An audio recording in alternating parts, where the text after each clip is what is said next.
Hello and welcome to Electronic Health Records. We are picking up with Chapter 6, which is going to cover privacy, security, and legal aspects of the EHR.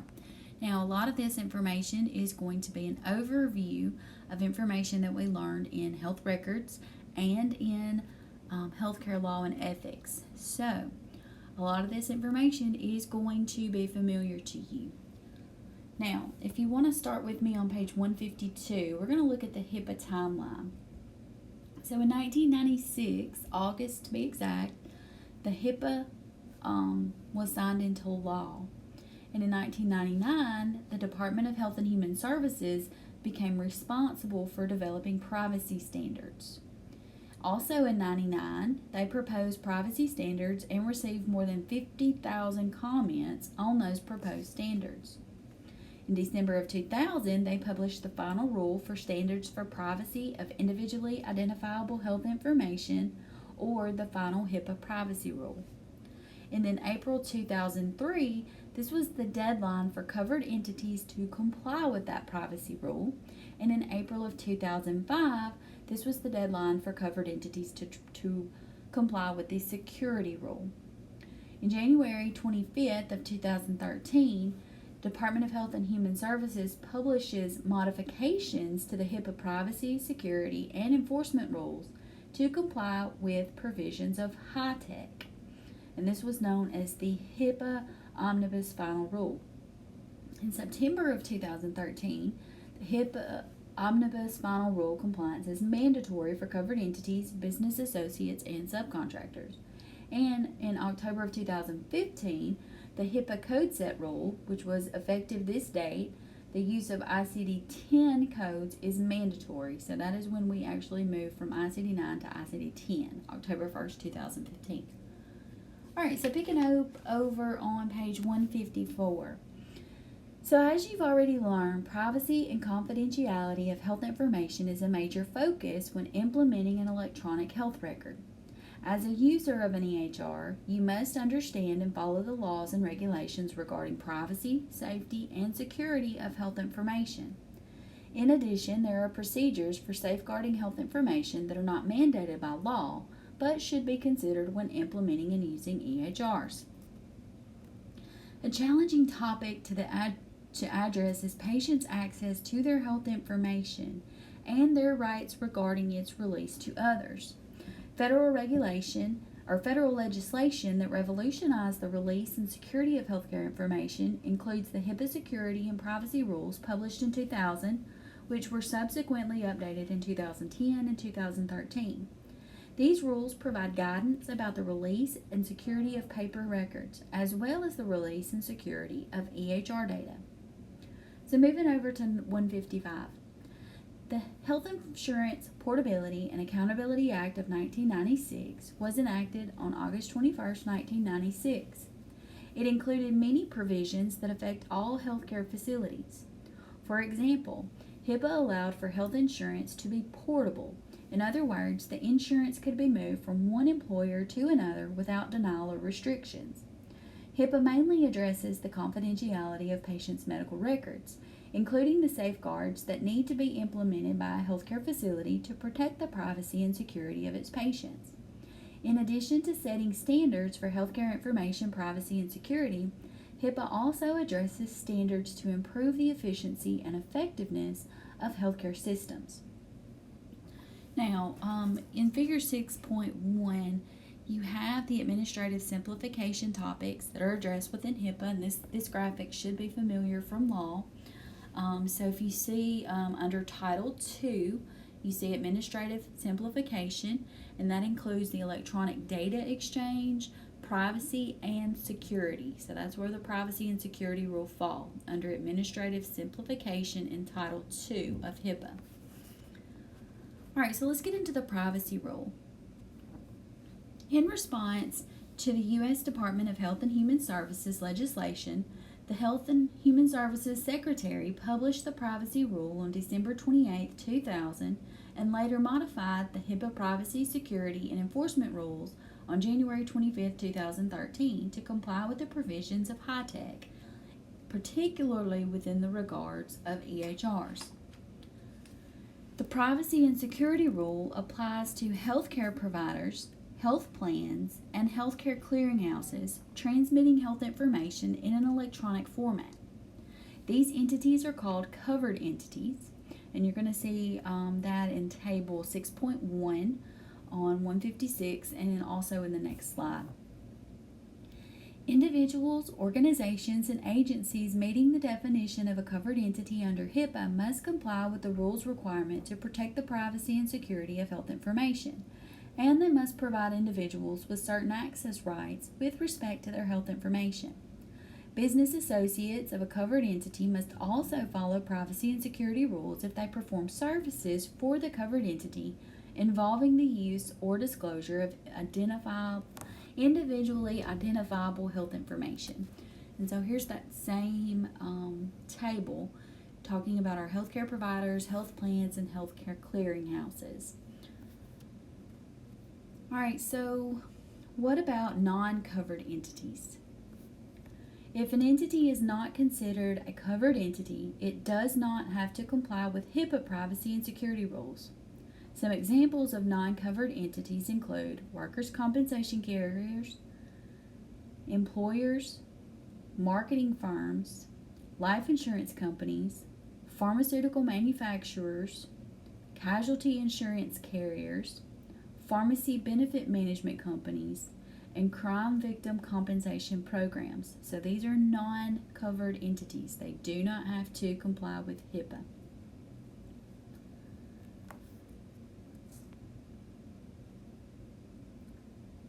All right, continuing on 156 at the bottom. Certain types of health information are classified under the HIPAA privacy rule. We have these types: protected health information, individually identifiable health information, and de-identified health information. Privacy rule defines protected health information as all individually identifiable health information held or transmitted by a covered entity or its business associate in any form or media, whether electronic, paper, or oral. Individually identifiable health information is information, including demographic data, that identifies the individual or for which there is reasonable basis to believe that the information can be used to identify the individual and that it relates to at least one of the following. And you should remember this from law. 1. The individual's past, present, or future physical or mental health condition. 2. The provision of health care to the individual. Or 3. The past, present, future payment for the provision of health care to the individual. Individually identifiable health information includes many common identifiers such as name, address, birth date, and social security number. The term de-identified health information was coined by the privacy rule and is health information that neither identifies an individual nor provides a reasonable basis to identify an individual. Therefore, the privacy rule does not restrict the use of de-identified health information. Healthcare staff primarily use de-identified health information for summary purposes, as illustrated by the following scenarios.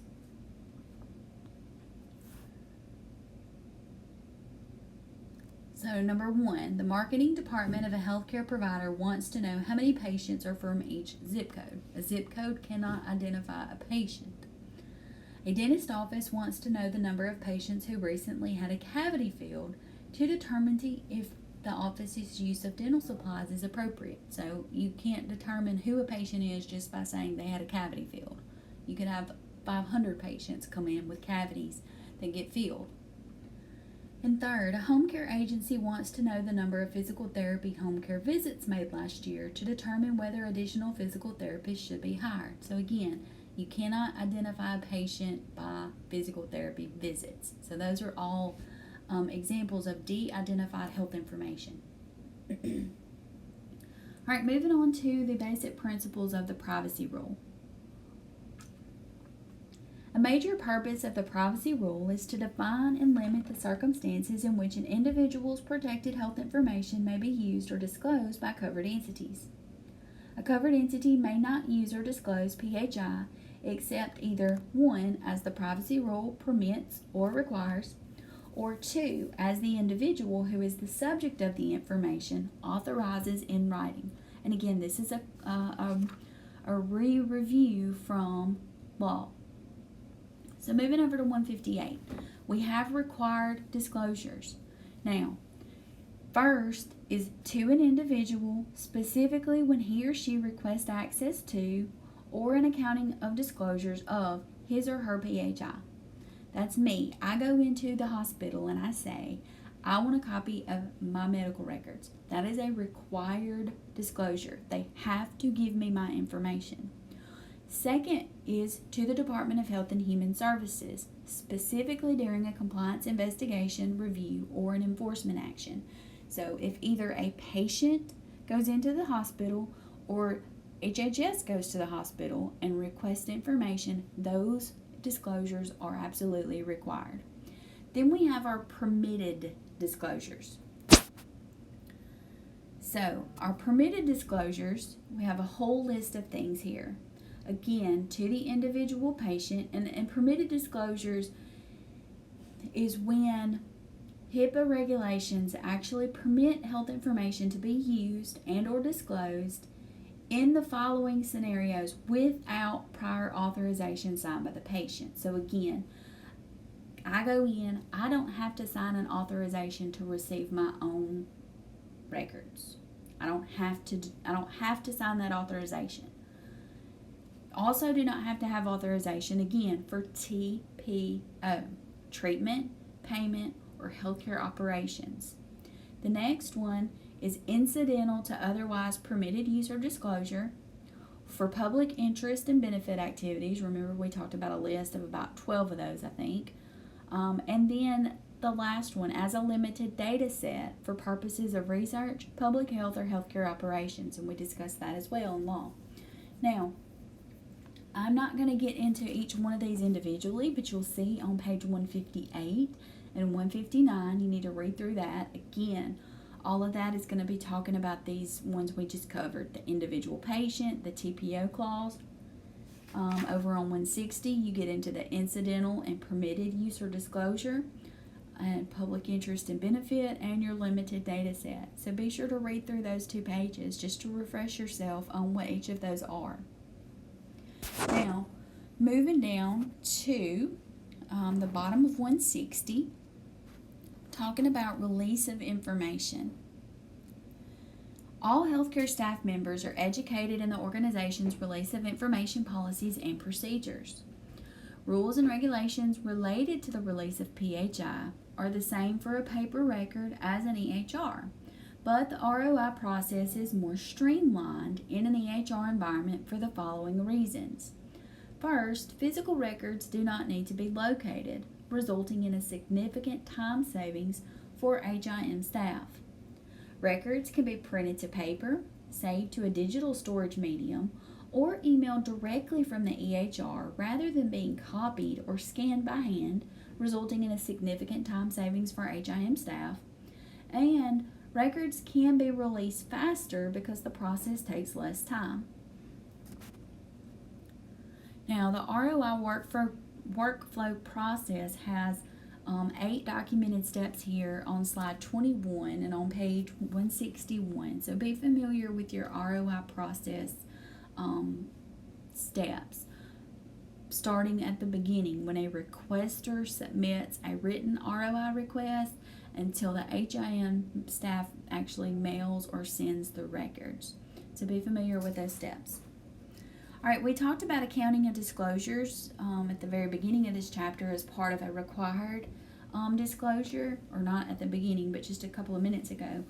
And then we covered that in law. So on the bottom of 161, the privacy rule states that a patient has the right to receive an accounting of disclosures of his or her PHI made by the covered entity.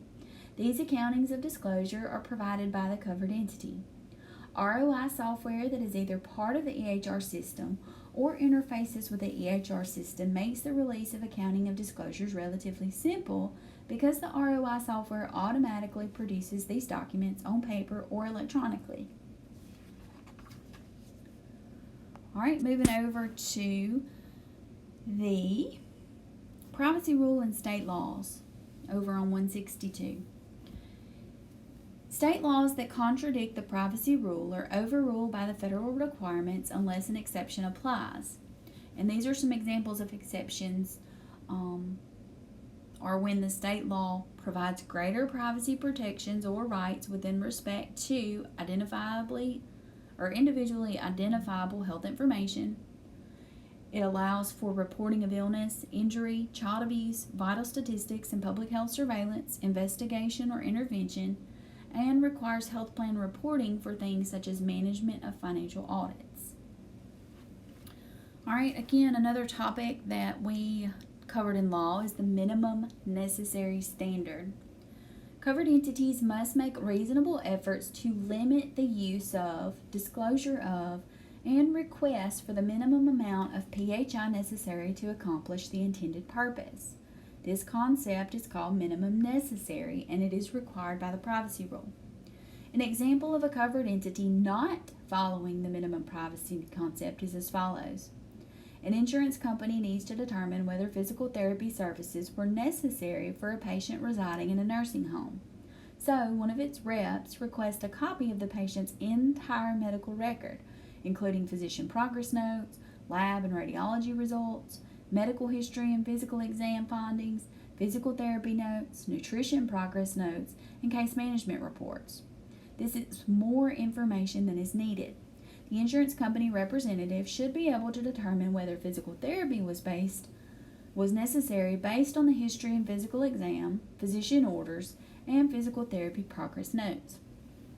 An example of a covered entity that adheres to the minimum necessary is as follows. A new patient is scheduled for a hemodialysis run tomorrow at an outpatient dialysis clinic. The hospital where the patient had hemodialysis discharged the patient yesterday. The outpatient dialysis clinic needs a copy of the last hemodialysis run sheet to plan the patient's hemodialysis run for tomorrow. The dialysis clinic requests only the last dialysis run sheet from the hospital.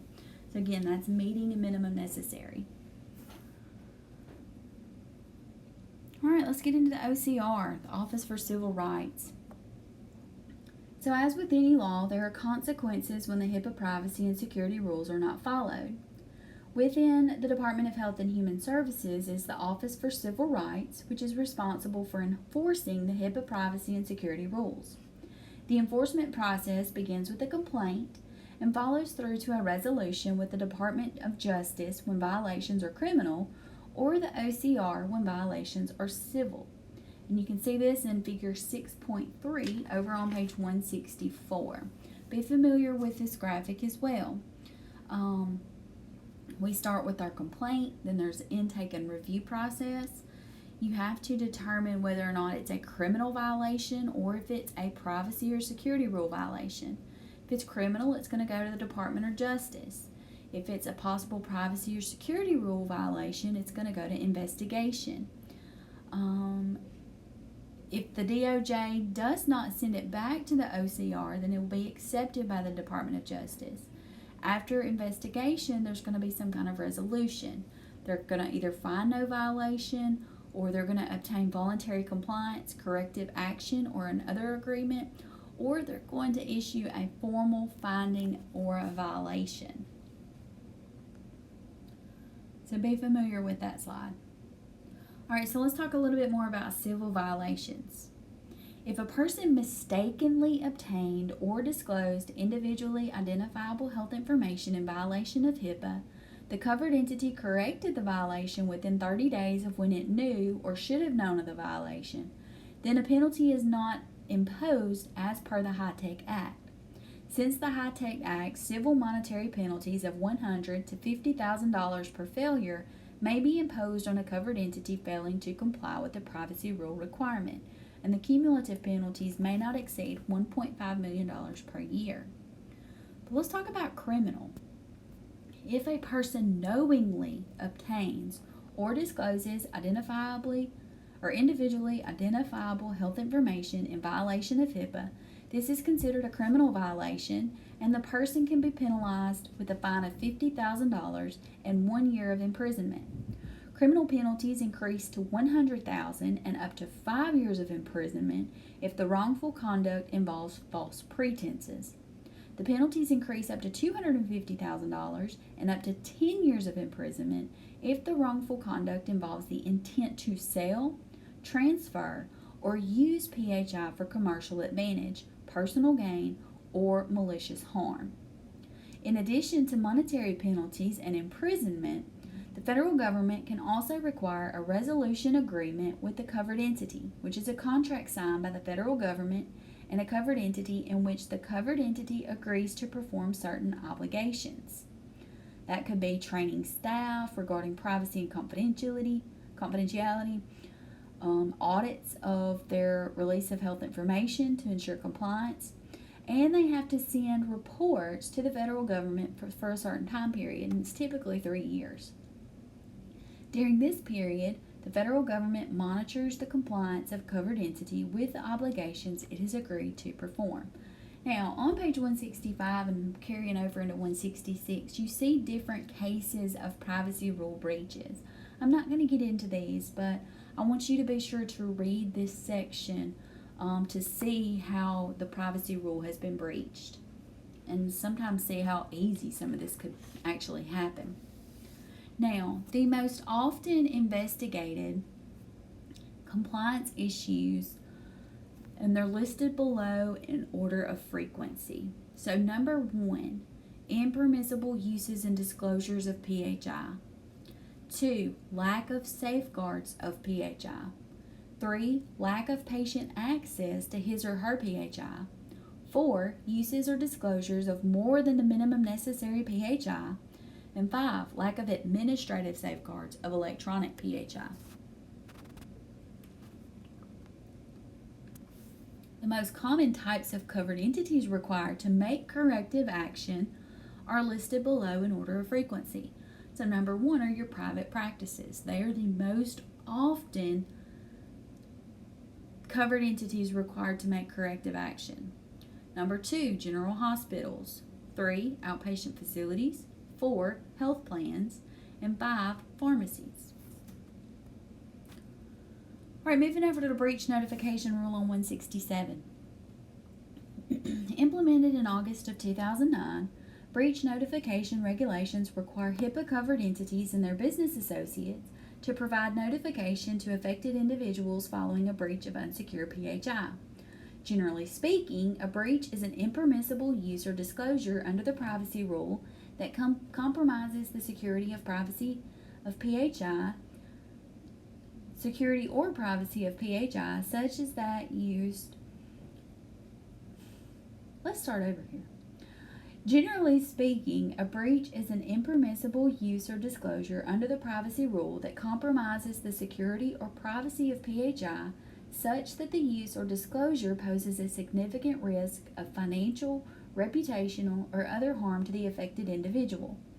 Following a breach of unsecured PHI, covered entities are required to provide notification of the breach to affected individuals to the federal government, which is specifically the Department of Health and Human Services, and in certain circumstances to the media.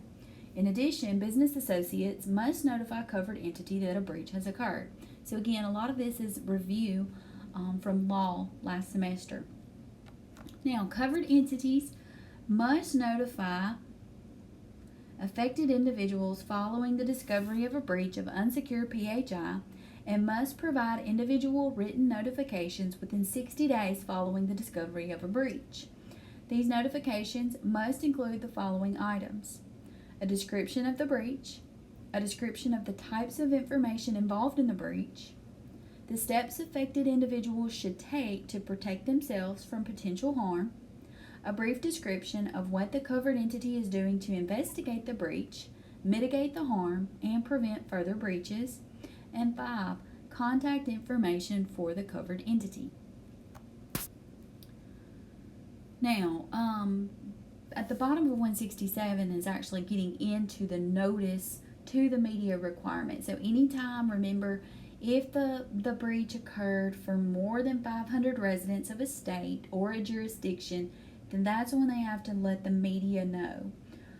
Covered entities will likely provide this notification in the form of a press release to appropriate media outlets serving the affected area. Like individual notices, they must provide this media notification within 60 days following the discovery of a breach and must include the same information required for the individual notice. So these 5 notifications have to be included for that as well. All right, moving on to the HIPAA security rule on page 168. Privacy of health information is one of the main subjects addressed by HIPAA. Another important component of HIPAA is the security of health information. Just as the privacy rule was developed to address the privacy provisions of HIPAA, the security standards for the protection of electronic protected health information were developed to address security provisions of HIPAA and are commonly known as the security rule. The security rule provisions pertain exclusively to electronic health information. The security rule required all HIPAA-covered entities, the same covered entities discussed earlier, to reach compliance no later than April 20th, 2005, with the exception of small health plans, which had until April 20th, 2006, to comply with the rule. Prior to HIPAA, no national security standards or general requirements existed to protect health information. As the United States moves towards its goal of a nationwide health information network and a greater use of EHRs, protecting the confidentiality, integrity, and availability of electronic protected health information becomes even more critical. The security standards in HIPAA were developed for 2 primary purposes. The security standards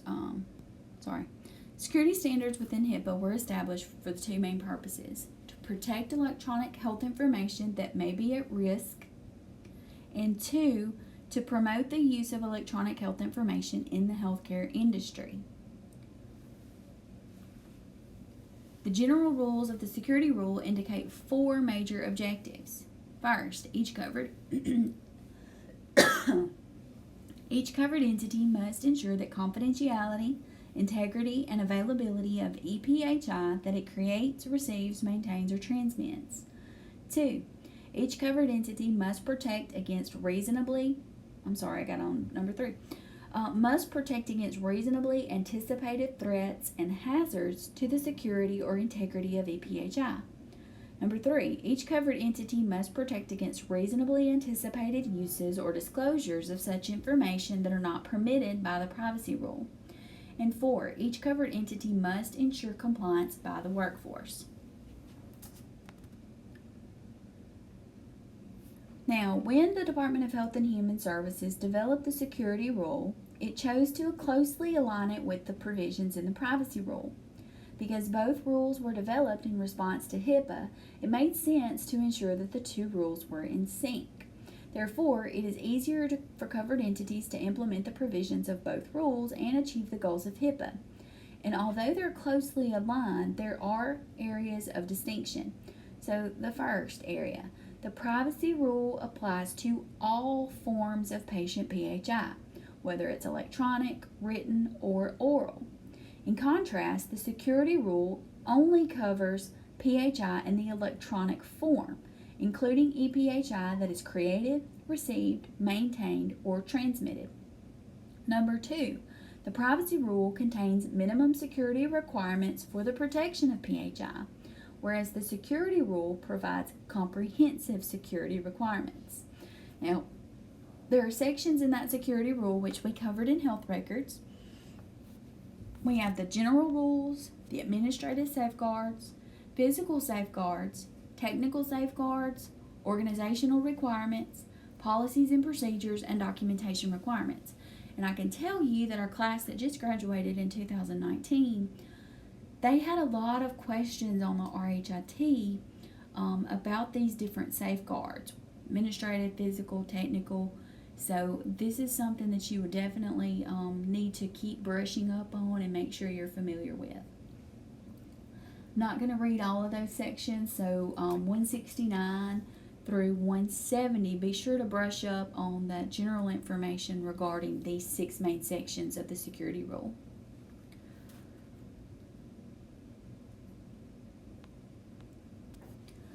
The Centers for Medicare and Medicaid Services created a security standards matrix, which is you're going to see in Appendix A of the security rule, to assist covered entities in the assessment of their compliance with the security rule. And you can see in Figure 6.4 an example of the security standards matrix.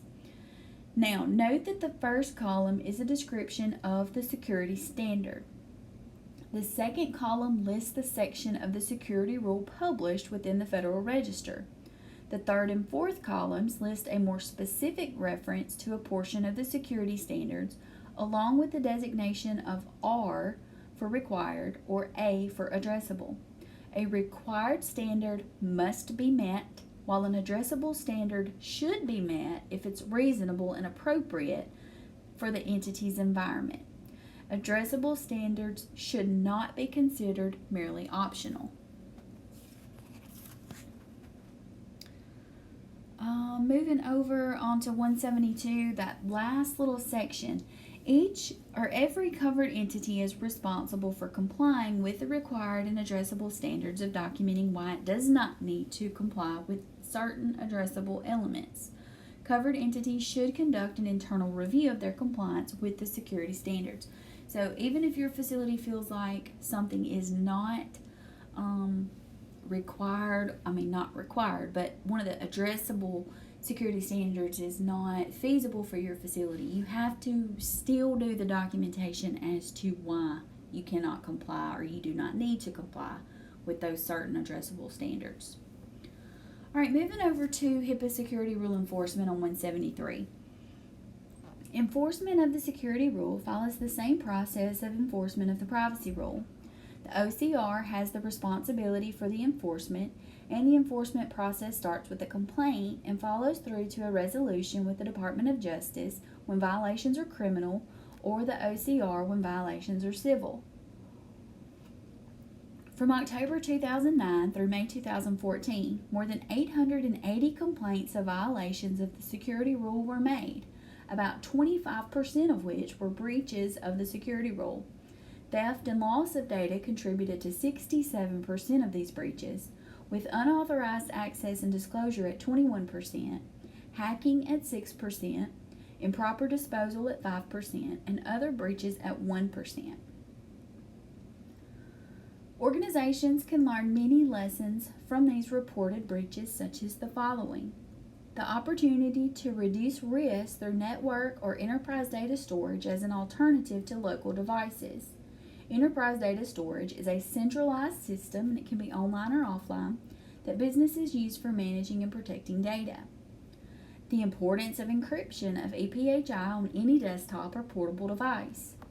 The need for clear and well-documented administrative and physical safeguards on the storage devices and media that handles EPHI, and the need to raise employee awareness of security and to promote good data stewardship.